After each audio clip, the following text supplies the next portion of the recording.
Good day. This is Programming Essentials by Professor Timothy Kentop in Computer and Computational Sciences at the University of the Virgin Islands.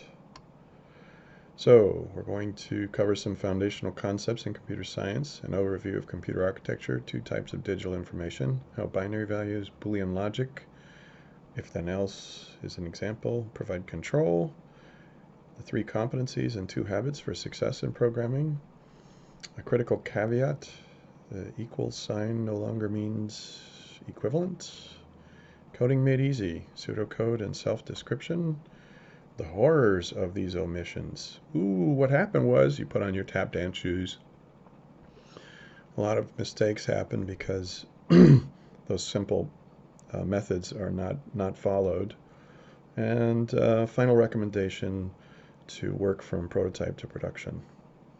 So, basic computer architecture. All digital devices and digital systems use the same basic design, first outlined by John von Neumann. The most important thing is that data and instructions are the two types of digital information. Binary values. There are only two types of binary values, only two types of digital information, data and instructions. And the fact that they can both be stored in memory for the CPU to operate with was a significant advancement and made computing possible. Computers can only handle two values, on or off, 1 or 0, true or false, yes or no. And you're thinking, yeah, so what? Well, the two conditions form the basis for logical decisions, necessary ingredients for code, for control. So the two components, basically binary values and Boolean logic, are like two ingredients that when combined make all the difference. If you had just sand but you added concrete and water, then you'd have something really durable. So using logic with true false values is like adding concrete and water to sand. First you identify a simple condition you can test, and where the outcome could be defined as true or false, and the true and false inputs are then framed to inform decisions, and the decision controls the flow of steps and process. So you do this all the time. You don't even think about it. And that's the beautiful part of this, is that coding is actually a natural thing if you think about it. Every day you do this. Here's an example. If a favorite brand of shirt is on sale, is that true? Is that false? Then buy some. Else, wait. That's it. You do this all the time. Competencies for coding skills. First of all, a language-centered approach provides the basis to develop exceptional coding knowledge, skills, and ability. What's most common is that people frame initial coding introductions like algebra, single letter variables, lots of assignment statements with equal signs. And that triggers a lot of reflexes that people developed during algebra. It's not math. It is not math at all. And this causes a problem. So a language-centered approach is really important, and we'll give you some tips to keep things focused on the language level in a little bit. There are special practices. So among the three main competencies for coding skills, there are conventions or practices. One is that whenever you have an assignment statement, you have to review it from the right to the left. This is not something that's emphasized well or often, but it leads to a lot of trouble. Once you develop the special practice, every time you see an equal sign, and we'll get into that more later, that helps. A number of leading spaces for indentations. If you're consistent with those, then and you follow the conventions of the programming language, then everything's well. If you don't, you're in trouble. You got to know the special practices. Logic. You have to frame the flow and control or decisions for your software in true or false cases. So for everything that you're doing, you know, did the user enter their first name? Yes or no? You can have a response ready in case they didn't, or go to the next step in case they did.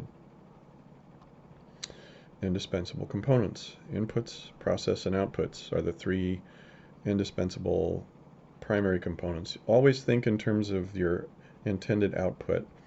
That will inform what you need for inputs and what process is required to calculate the data in order to get the outputs, or process the data to get the outputs.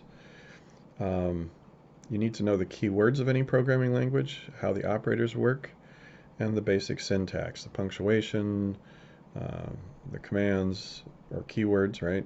That's another way to think of keywords, commands. You can't use keywords for the names of variables and stuff like that. So there are three musketeers, or three primary coding statements. Just three types. Every code, every program, every integrated solution, no matter how large or how small, always has just these three. So if you think about it, this helps. Sequence statements provide the flow and order of a process. Decision statements apply criteria, like logical decisions.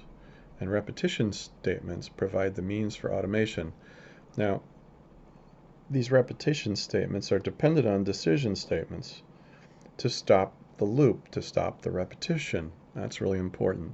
So whenever you have repetition, by the time you get to repetition, you have to be good at decisions, or you don't have any way to stop the loop, and that'll crash the computer or worse. So that's important. That's an important idea. Anyway, as long as you understand that there are sequence statements, decision statements, and repetition statements, that's it. That's all you have to worry about. It's not that complicated. There are two practices of skillful coders, and this helps keep things very manageable. Each function used for a process is coded separately, and the modules that result can be used over and over again in different programs. This keeps you focused on a single task, and if you get a single task and then piece all the tasks together, then everything works. You get the single pieces working, and then you put them all together, and the whole functions, right? So this is one of those things where I should stop, and if my face was in the screen and I could reach through the corner and grab the sides of your ears and look at you from eyeball to eyeball, this is where I'd say everybody makes mistakes. They just write the code, write the code, write the code, write the code, write the code. And they have too many tasks in a single run of coded statements. And that's the wrong way to do it. That is absolutely the wrong way to do it. Just don't. Think in Lego terms. The other thing is, for each statement that's done, for each function, you should check for output. You should have a print statement at the end to display the output or result of each function or module. And you need to do this every time, because oftentimes there are little things that creep up. If you have just 2 or 3 of those, they interact with each other and they cause a cascade of errors. So the errors that you see on screen can be ineffective or not very descriptive, and there are other errors in the mix, and you go looking for why it won't work.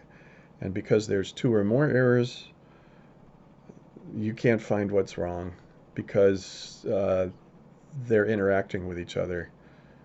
So if you do this successfully, you find each mistake at each point, at each function or module, at each step. These are turned off afterwards, commented out.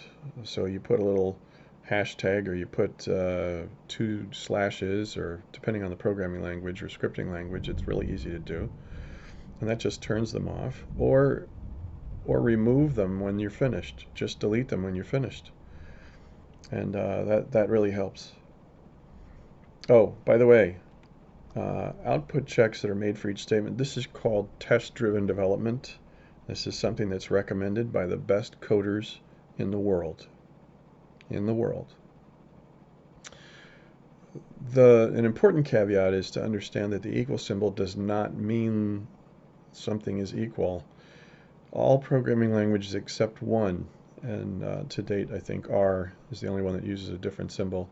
They all use the equal symbol as the assignment operator. It's an operator. It doesn't signify equivalence.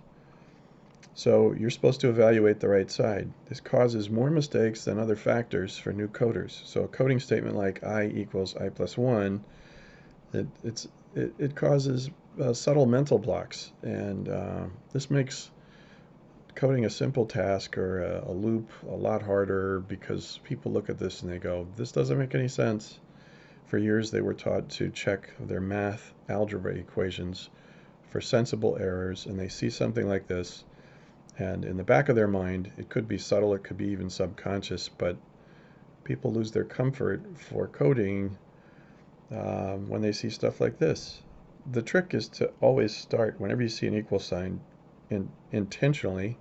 So intentionally force yourself to read the right side, interpret the right side, evaluate the right side of the equal sign first, and then realize that you're sliding to the left. So this evaluated outcome is going to be stored in this variable. And by the way, this is a terrible variable name. I is a terrible variable name. It doesn't tell you anything. We'll get to that in a second too. When I say use deep processing methods here, I mean that you talk it out. You use your senses or feelings whenever you encounter an equal statement. So learning psychologists have found that whenever you manage or walk through the steps of a thing and you engage the senses or feelings, then that concept tends to stick a lot stronger. So whenever when you're first starting out with coding, talk this out on the right side and say, I I plus 1 is assigned to I. So sound out the words is assigned to whenever you see equal, and that will help. Sensible process to develop coding skills. So more time and preparation up front. So this is real simple.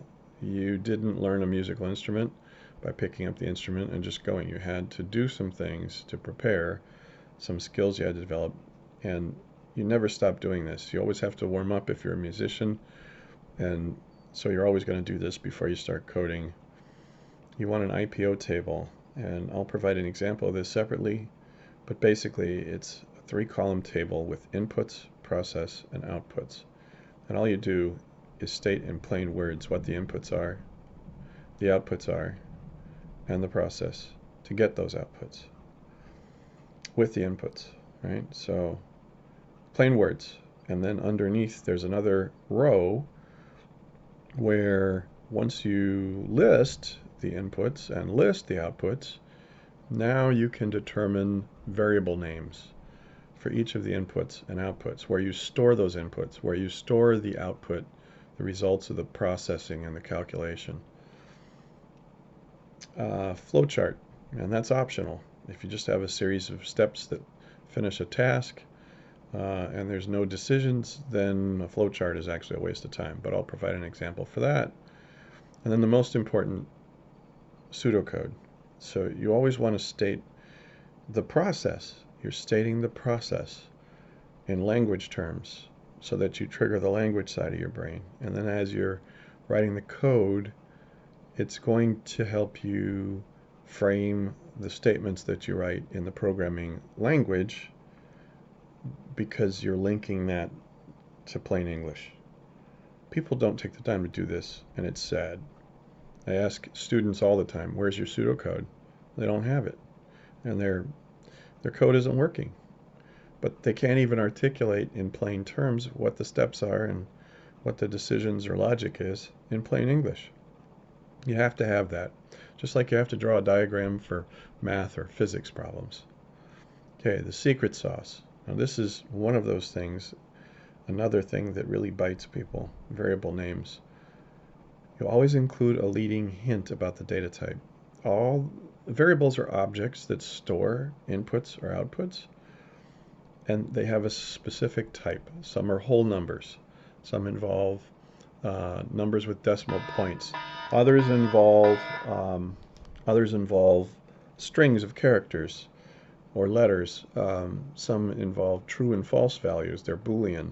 You need to include a hint about the data type. Maybe it could be some lowercase letters to hint the reader to what the variable name is. You're going to follow that with a camel case description of its purpose in brief. So we'll show you an example of how that works. Camel case means title case. The first letters of the words are capitalized. Here's a bad example of a variable name, I. Is this an integer? Is it used to store a string value like yes or no for an answer to a question? This is terrible. Here's a good example. Int current temp. So this is an integer value of the current temperature. So it's a whole number that represents the current temperature. Well, current temperature is 72 degrees. That's a good example. Without self-descriptive variables. So when you don't have self-descriptive variables, very bad things can happen when you're coding, especially when you're trying to fix the bugs, you're doing debugging, or you have a problem. So let's take two examples. If you're given a specific condition, if t is less than or equal to 76, then x equals 0, else x equals 1. You have no idea what these variables represent. You don't know what the essential criteria is. So what does x represent? And if someone enters something other than the value that's required, let's say that you have a sensor, and let's just use this example.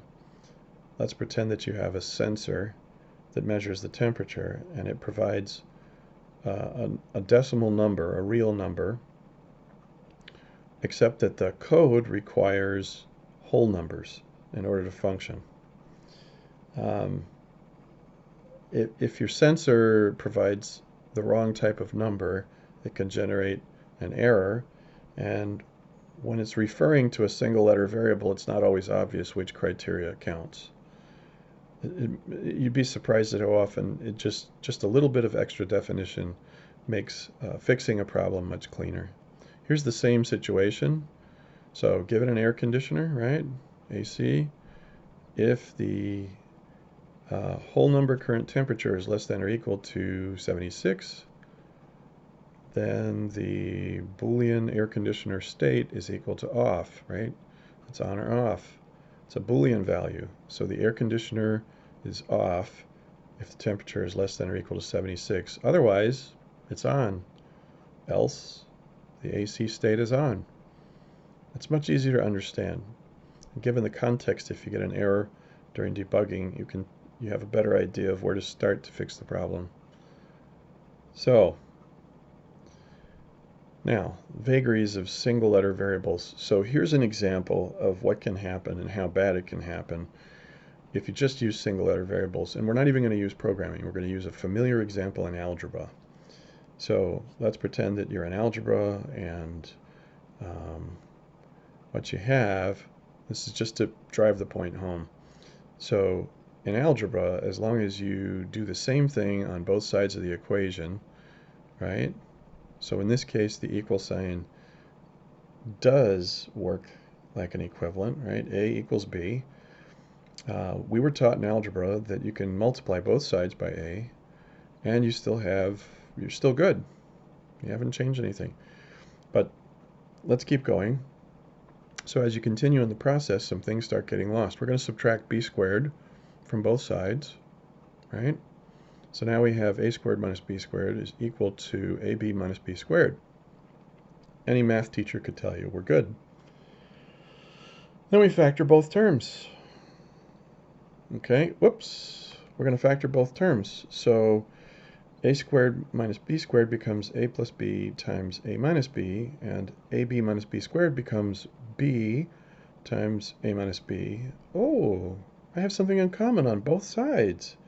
A minus b on the left and a minus b on the right. So if we're doing algebra, here's what we do next. The plainest errors, right? We're going to divide by a minus b on both sides so we can cancel out. How many times have we canceled out? That's just one of those things that we do all the time. So here we go, canceling out. And now we substitute b for a, because remember in the beginning, a equals b. So we have a plus b on the left that's remaining, and b that's left on the right. So now we have b plus b equals b. So b plus b is actually 2b. So if we note the coefficients on each side, b is actually 1b. Now let's divide both sides by b. Oh, wait a minute. What just happened? So this is algebra, right? And it's even worse in programming. If you have statements and there's a mistake that's earlier in the process, and it's a logical error. It's not a syntax error. It's not a punctuation. So, you didn't use the right command. It's something that has to do with the logic that's broken or the process that's broken. It's really hard to identify. And this was just a simple example from algebra of what can happen and how difficult it is to identify the mistake and what results you can end up and how barf they can be. In truth, if you probably want to know what happened here. So if a is equal to b, a minus b is actually, since they're both equal, 0. And what we're doing when we cancel out here is we're dividing by 0. And that's what creates the problem. But did you catch it going through the first time? Most people never catch this. They're just focused on the methods. And the same kind of thing happens with coding. That's the point. So, it is very difficult to identify. Here's some recommendations. So, keep it simple. Use language, self-described variables. Remember that the equal sign is not the equal sign, it's the assignment. Very, very simple concepts. And then learn to crawl before you walk and run. Break down modules. Here's one last recommendation. The rest is elementary applications. So, coding is a specific language that flows directly from the pseudocode. That pseudocode allows you to work very efficiently. So the pseudocode has a separate purpose. It's not just to get you thinking in language terms, but you first use interpreted languages, easy languages like Python, which is very close to English, to create a prototype using the pseudocode, which again is very close to English. And then once you're finished with the prototype, then you go to a compiled language for performance, for a production environment. So don't worry about complex coding environment because you're worried about performance at first. Just use an easy programming language to prototype the concepts. And then when you get it right, then go for production. Python is ideal for prototypes. Java, C, and C++ are better for production use. Now, Excel or Access are useful tools to develop concepts and identify criteria also. So one last thing. If you can take part of the process that you're working in your code, it helps to open up an Excel spreadsheet. An Excel spreadsheet has cells, so I've intentionally barfed the name of Excel, but it's made of cells in a spreadsheet, and each cell is like a variable, which it can contain inputs, it can contain outputs, it can contain the formulas and process, right? So you can work part of your process for data collection and analysis, and then pattern recognition, and this will help you frame the workflow, the modules in code. The other thing is when you want to take something out to a coding environment, a lot of times doing some quick and dirty stuff in Excel to try some initial calculations and try some initial layouts is helpful visually in terms of the organization process also. You can do the same in Access. Both tools are helpful. especially for more complex applications. But Excel also has automated features.